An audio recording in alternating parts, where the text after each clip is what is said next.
Baik, Assalamualaikum warahmatullahi wabarakatuh. Perkenalkan, saya Kipli, NIM 22020160151. Di video ini, saya akan membahas tentang apa itu kalimat efektif, apa tujuan kita belajar tentang apa itu kalimat efektif. Baik, kita ke pengertian kalimat efektif. Kalimat efektif adalah kalimat yang mudah dipahami oleh orang lain dengan tepat. Maksudnya, sebuah kalimat yang tidak membuat pembaca atau pendengar tidak kebingungan.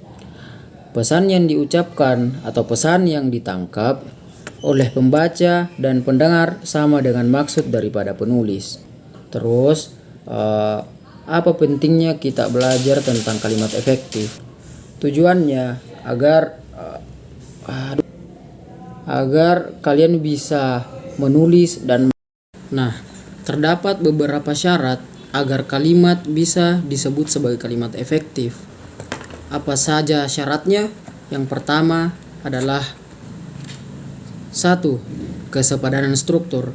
Suatu kalimat bisa dikatakan sebagai kesepadanan struktur jika kalimat ini memiliki subjek dan predikat.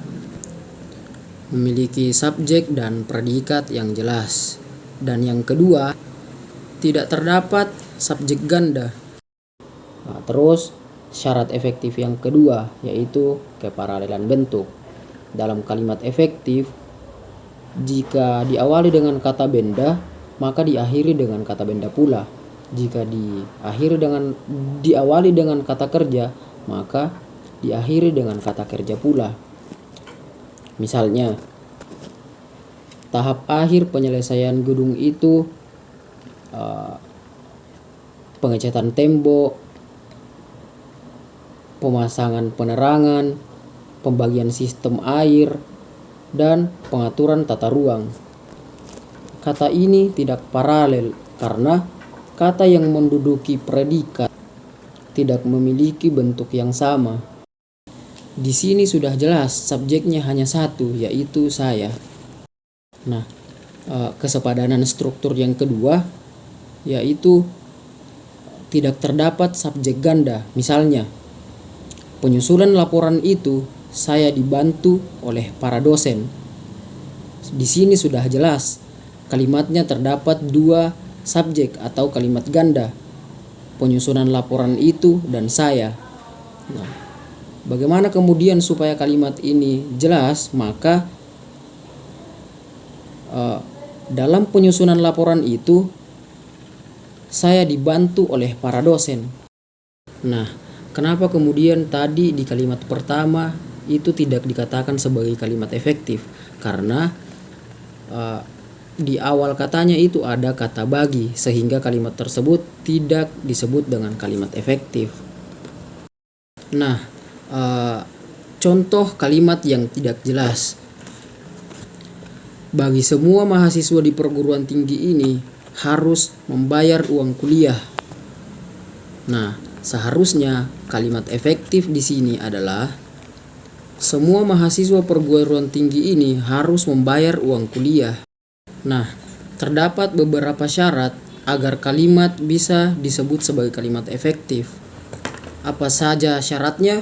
Yang pertama adalah 1. Kesepadanan struktur. Suatu kalimat bisa dikatakan sebagai kesepadanan struktur jika kalimat ini memiliki subjek dan predikat. Memiliki subjek dan predikat yang jelas. Dan yang kedua, tidak terdapat subjek ganda. Terus syarat kalimat efektif yang ketiga yaitu kehematan kata. Menghilangkan pengulangan subjek. Misalnya, karena dia tidak diundang, maka dia tidak datang. Di sini sudah jelas bahwa kata dia diulang dua kali. Seharusnya supaya menjadi kalimat efektif, kita rubah menjadi karena tidak diundang, makanya dia tidak datang. Terus syarat kalimat efektif yang keempat adalah kecermatan penalaran. Misalnya mahasiswa perguruan tinggi itu menerima hadiah. Nah, di kalimat ini dia memiliki tafsiran yang ganda. Apakah mahasiswanya yang terkenal atau perguruan tingginya yang terkenal? Seharusnya mahasiswa yang terkenal itu menerima hadiah. Terus syarat kalimat efektif yang kelima yaitu kelogisan kata. Nah, dalam kalimat efektif harus memiliki kelogisan kata supaya akal bisa menerima dengan jelas. Misalnya, waktu dan tempat kami persilahkan. Dalam kalimat ini sering kita dijumpai di acara-acara yang dibawakan oleh MC. Di sini sebenarnya tidak logis dan tidak jelas karena masa iya waktu dan tempatnya dipersilahkan. Sehingga menjadi kalimat efektif kita rubah menjadi Bapak Lurah dengan kepada Bapak Lurah kami persilahkan.